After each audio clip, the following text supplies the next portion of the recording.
নমস্কাৰ, মই যে আপোনালোকলৈ তালেৰে বনোৱা ৰেচিপি এটা লৈ আহিছোঁ। প্ৰথমে তালটো ধুই লৈছোঁ, তাৰ পিছত ওপৰৰ পাতল বাকলিটো এৰুৱাই দিছোঁ।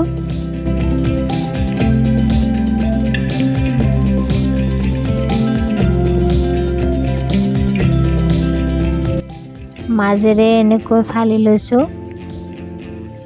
এনেকৈ ফালি লৈ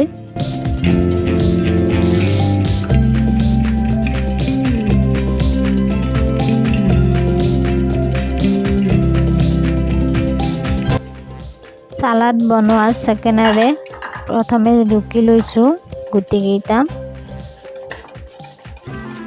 এনেকৈ ৰুকি ৰসখিনি গোটাই উলিয়াই লৈছোঁ। তাৰপিছত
এয়া ৰস ওলোৱা হৈ গ'ল।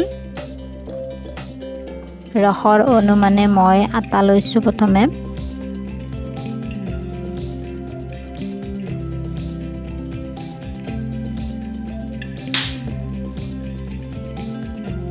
তাৰপিছত চেনি লৈছোঁ। চেনিটো আপোনালোকে নিজৰ অনুমান মতে ল'ব পাৰে।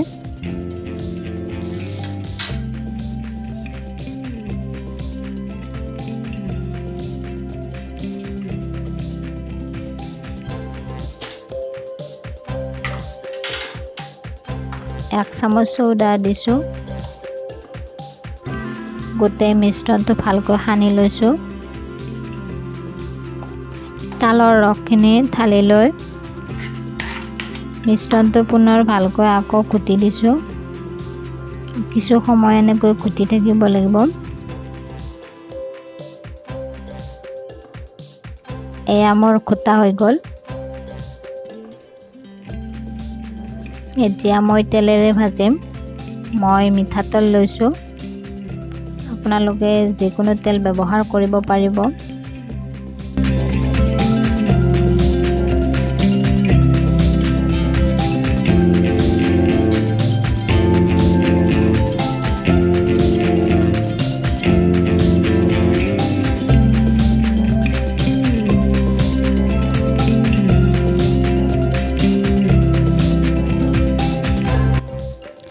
তেলখিনি গৰম হোৱাৰ পিছত মই কেৰাহীত ধৰাকৈ চামুচেৰে দি দিছোঁ।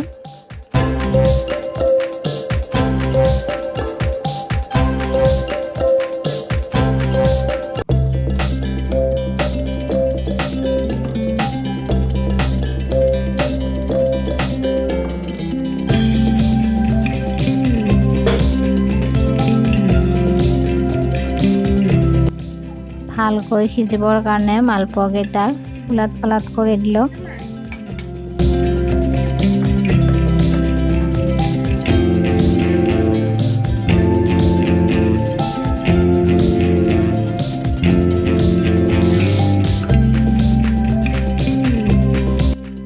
ভালকৈ ৰঙচুৱা হোৱাত মালপোৱাকেইটা উঠাই ল'লোঁ।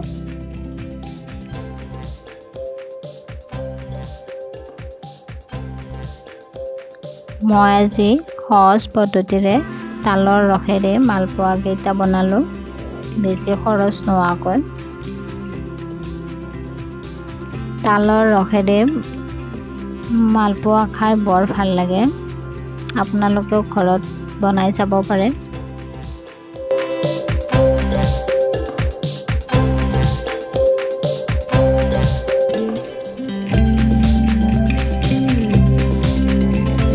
ৰেচিপিটো খোৱাৰ বাবে সাজু হৈ গ'ল।